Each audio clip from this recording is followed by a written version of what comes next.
इस्लामाबाद में मंडी लगी हुई है, इसमें लोगों के जमीर को खरीदने के लिए, अभी जो साले मोहम्मद ने बात की, इसके जमीर को खरीदने के लिए 20 या 25 करोड़ रुपए इसके सामने रखे गए। मैं कभी ना वोट लेने के लिए उनका नाम लेता हूं, ना किसी तरह लोगों को अपनी तरफ खींचने के लिए उनके नाम लेता हूं। इस्लामाबाद में लगी मंडी में लोगों को खरीदने के लिए 25 करोड़ की ऑफर की जा रही है। एमएनए साले मोहम्मद के जमीर को खरीदने के लिए 20 से 25 करोड़ रुपए रखे गए। वजीर आजम का मानसहरा में जलसे से खिताब, कहा वोट लेने के लिए मजहब को इस्तेमाल नहीं करता। अदम एतमाद का मकसद करप्शन केसेस को खत्म करना है। करप्शन केसेस खत्म करना मुल्क से गद्दारी होगी। ये 3 चूहे मिलकर मेरा शिकार करने आ रहे हैं, इन चूहों को मिलकर हम शिकस्त देंगे।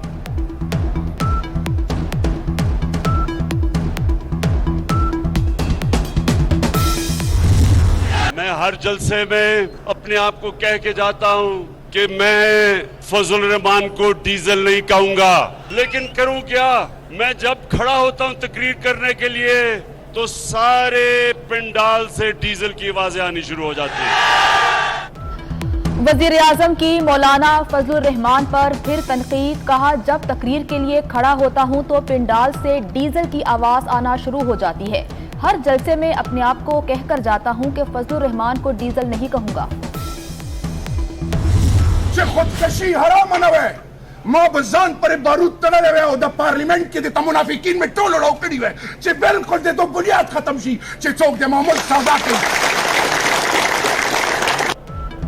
सियासी मुखालिफिन का दबाव या मामला कुछ और। अहम हुकूमती शख्सियात खुदकुश हमलों की बातें करने लगी। कोहाट में कारकुनों से खिताब में चेयरमैन कश्मीर कमेटी शहरियार आफरीदी बोले, खुदकुशी हराम ना होती तो पार्लियामेंट के अंदर मुनाफिकीन को उड़ा देता। चंद रोज पहले गुलाम सरवर खान भी ऐसा ही बयान दे चुके हैं।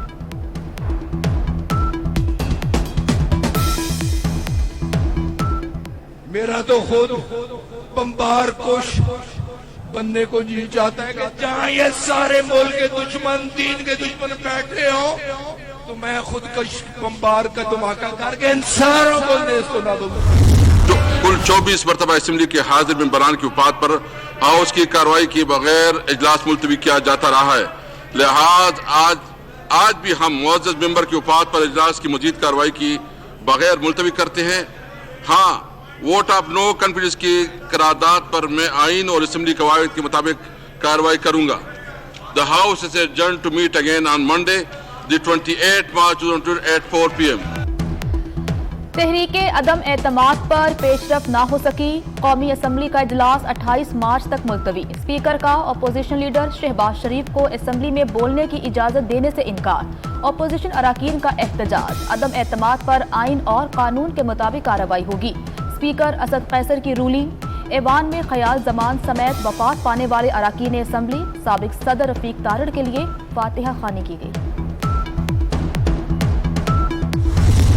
ईद के रोज अगर स्पीकर ने फिर कोई ऐसा अमल शुरू किया जो कि गैर आईनी होगा, गैर कानूनी होगा, गैर पार्लिमानी होगा, तो फिर हम हर आईनी, कानूनी और सियासी हम हरबा इस्तेमाल करेंगे। तो फिर दमादम मस्क अंदर।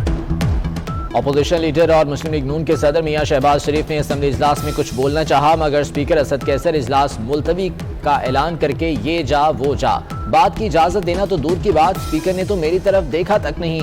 मियां शहबाज शरीफ का शिकवा, कहते हैं स्पीकर को मनमानी नहीं करने देंगे। पीर को कोई गैर आईनी अमल दोहराया गया तो फिर हर हरबा इस्तेमाल करेंगे। ऐवान में दमादम मस्त कलंदर होगा। अपोजिशन लीडर शहबाज शरीफ का स्पीकर को 2 टोक पैगाम, कहा स्पीकर ने इमरान नियाजी से मिलकर साजिश की। ऐवान के निगहबान को ये मुतासिबाना रवैया जेब नहीं देता। इस तरह के खुफिया कंडों के जरिए नागुजीर को नहीं रोक सकते।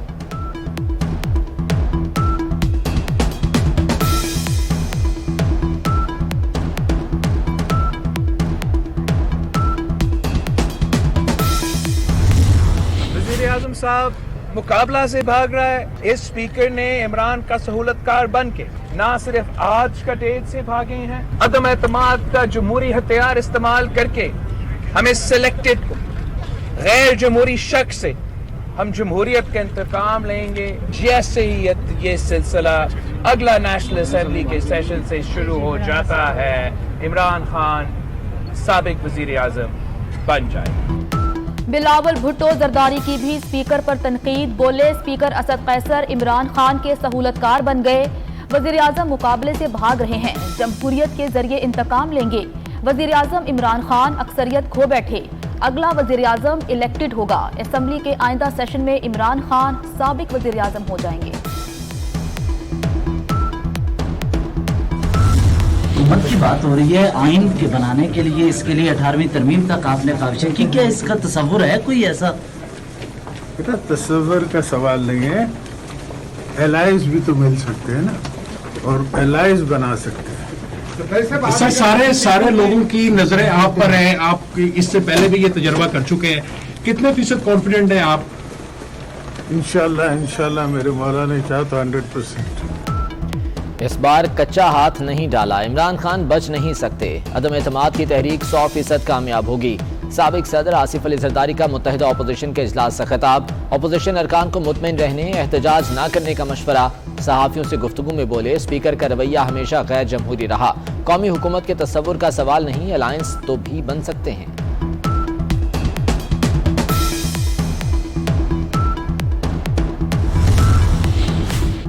कौमी असम्बली इजलास में शिरकत हर रुकन का हक है। स्पीकर ने 14 दिन में इजलास तलब करने की आईनी जिम्मेदारी पूरी नहीं की।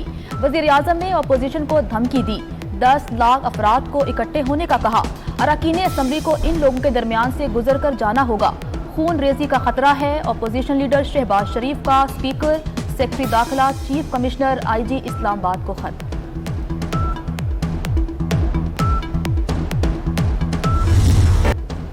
कौमी असम्बली इजलास से पहले अपोजिशन रहनुमाओं की अहम बैठक। साबिक सदर आसिफ अली जरदारी, शहबाज शरीफ, बिलावल भुट्टो जरदारी और दीगर रहनुमा की शिरकत। पार्लिमानी इजलास में 159 अरकान शरीक हुए। लीगी रहनुमा ख्वाजा आसिफ ने अपोजिशन नंबर्स जारी कर दिए। ट्विटर पर पैगाम में कहा, अल्हम्दुलिल्लाह रिजर्व की तादाद डालकर हुकूमत से कहीं ज्यादा है।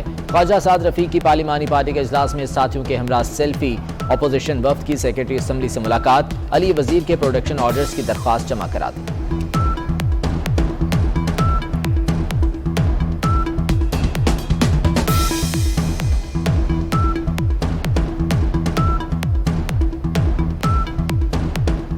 अंदर हॉल से स्पीकर साहब के कमरे में जो आते थे वहाँ ताला लगा हुआ है, ऊपर की लिफ्ट जाने की बंद हुई है, उसको भी ताला लगा है। तो हम फिर सेक्रेटरी साहब को बुला के प्रोडक्शन ऑर्डर का जो लेटर है, जो हक बनता है अली वजीर साहब को, वो हमने जमा करा दिया।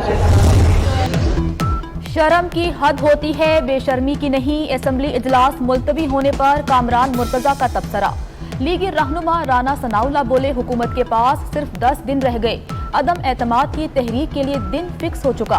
28 मार्च को तहरीक अदम एतमाद पेश। 7 रोज में तहरीक अदम एतमाद पर वोटिंग हो जाएगी। की अगली मंजिल जो है ये अडयाला जेल है और वहाँ पे ये उनको रखेंगे। लेकिन वो घटियापन जो ये हमारे साथ करते हैं वो नहीं करेंगे, इनको इंसाफ देंगे। शेख साहब पे जो डालेंगे वो बिल्कुल जायज डालेंगे। अगर आज मियां साहब की कामयाबी का सेहरा किसी को जाता है तो वो पाकिस्तान मुस्लिम लीग नून का कारकुन है। रोज कहता है कि मेरे पास सियासी पत्ते हैं, मेरे पास बड़े पत्ते हैं। मैं ये कहना चाहती हूँ कि खजां की तरह तुम्हारे सारे पत्ते झड़ चुके हैं। तुम्हारा पत्ता कट चुका है, तुम्हारे पास एक ही ट्रम्प कार्ड है, सियासत से दस्तबरदारी। इस्तीफा दो और घर जाओ, तुम्हारा इक्तदार अवाम की बद्दुआओं ने खत्म किया। मरीम नवाज का लाहौर में खिताब। कहा मुस्लिम लीग नून के शेर पूरे पाकिस्तान में जाग उठे। नवाज शरीफ की कामयाबी का सेहरा कारकुनों के सर है। हमजा शहबाज कहते हैं 4 साल अपोजिशन से बदतरीन इंतकाम लिया गया। इमरान खान धमकियां देते रहे कि सबको जेलों में बंद कर देंगे। सारी अपोजिशन को जेलों में डाला। 200 अरब डॉलर्स वापस क्यों नहीं आया? इमरान खान बनी गाला की पहाड़ियों से नीचे उतरे। साहब उतरो बनी गाला के ऊंचाइयों से, अपनी अना के पहाड़ को तोड़कर गली मोहल्लों में आवाम का हाल पूछो तो लोग तुम्हें बताएंगे कि तुमने अल्लाह की मखलूक के साथ कितना जुल्म किया। सदर ने आइन की तशरीह का कहा है, तशरीह से इधर उधर नहीं जा सकते। मुमकिन है रेफरेंस वापस भेज दें। सदारती रेफरेंस पर समाअत के दौरान जस्टिस एजाजुल एहसन के रिमार्क्स। चीफ जस्टिस ने रिमार्क्स दिए, पार्लियामेंट ने कानून में D सीट से ज्यादा कुछ नहीं लिखा। हम चाहते हैं जमहूरी कदरों की पैरवी की जाए। जस्टिस जमाल खान ने कहा कोई रुकने पार्टी डायरेक्शन की खिलाफ वर्जी करेगा तो आईनी नताइज भुगतेगा। अटॉर्नी जनरल की पीर तक दलाइल मुकम्मल करने की यकीन दहानी।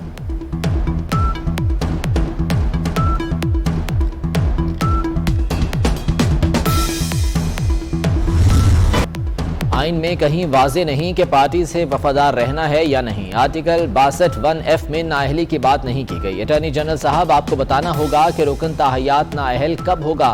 एतमाद तोड़ने वाले को खाइन कहा जाता है। पार्टी को वोट न देने वाले खयानत करते हैं। अमानत में खयानत बहुत बड़ा गुनाह है। सदारती रेफरेंस की समाअत के दौरान चीफ जस्टिस उमर अता बंदियाल के रिमार्क्स। जस्टिस एजाजुल हसन ने रिमार्क्स किए कि वोटर इंतखाबी निशान पर मोहर लगाते हैं, किसी के नाम पर नहीं। पार्टी टिकट पर इलेक्शन लड़ने वाले पर पार्टी पॉलिसी पर अमल दरामद लाजमी है। पार्टी पॉलिसी के खिलाफ वोट देने वाले के खिलाफ कार्रवाई होगी।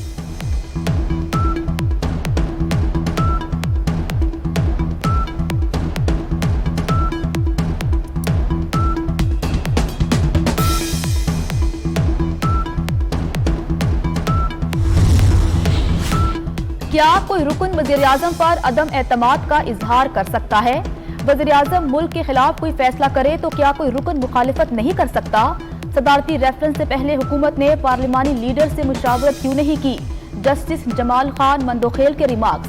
जस्टिस मुनीब अख्तर ने रिमार्क्स दिए, हमारे सियासी निज़ाम में जमात को छोड़ने वाले को लोटा कहा जाता है।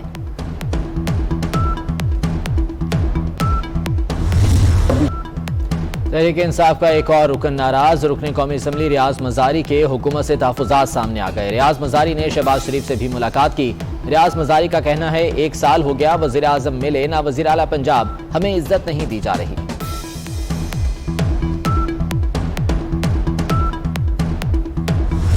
मेरे ऊपर जो पैसों के इल्जाम लगाए गए हैं उसके लिए मैं बहुत दुखी हूं। मेरे घर पे हमला कराया गया, मैं बहुत दुखी हूं।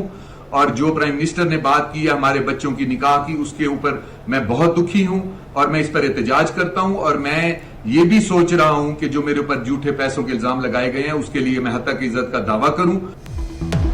इल्जाम लगाने वालों के खिलाफ केस करूंगा। पाकिस्तान तहरीक इंसाफ के MNA अहमद हुसैन देहड़ का ऐलान। कहते हैं जिसने पैसे लेने का इल्जाम लगाया उस पर हद तक इज्जत का दावा करेंगे।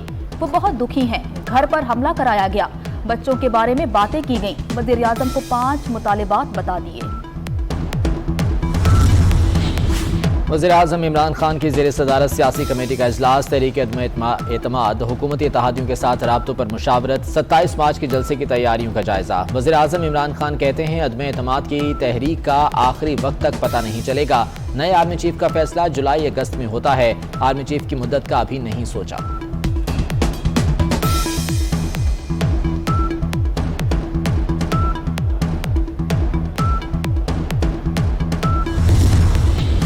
अदलिया और जजेस पर इल्जामात लगाना, उंगलियां उठाना बंद कर दें, फैसलों पर तनकीद करें, जजेस की जात पर नहीं। Chief justice of Pakistan justice Umar Ata Bandial का जस्टिस काजी अमीन के एजाज में फुल कोर्ट रेफरेंस का खिताब। कहा किसी जज को बगैर सबूत निशाना नहीं बनाया जा सकता। Vice chairman Pakistan bar council का जजेस को तनख्वाहदार मुलाजिम कहना इंतहाई नामुनासिब है। किसी दबाव में काम नहीं करते। बेंच तश्कील देना और केस किस बेंच में लगाना है ये चीफ जस्टिस का इख्तियार है। अदलिया आईनी किरदार अदा करती रहेगी।